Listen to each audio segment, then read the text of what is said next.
Meski sudah melakukan latihan rutin sejak pertengahan Januari lalu, pasukan Sriwijaya FC berencana menggelar pemusatan latihan di Jawa.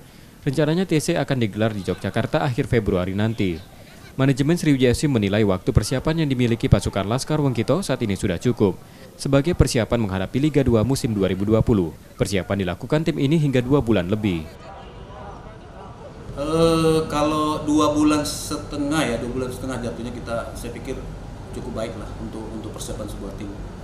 Kalau maksimal itu saya pikir 3 bulan itu bagus sebenarnya, tapi ya tidak apa-apa lah karena memang kita sudah jadwalkan 20 Januari kemarin. Saya pikir sudah cukup bagus untuk pelatih membuat program-program latihan yang baik.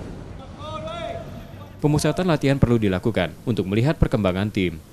Selama pemusatan latihan, Sriwijaya FC akan mencari klub kontestan Liga 2 atau Liga 1 sebagai lawan latih tanding. Nur Muhammad, Kompas TV, Palembang.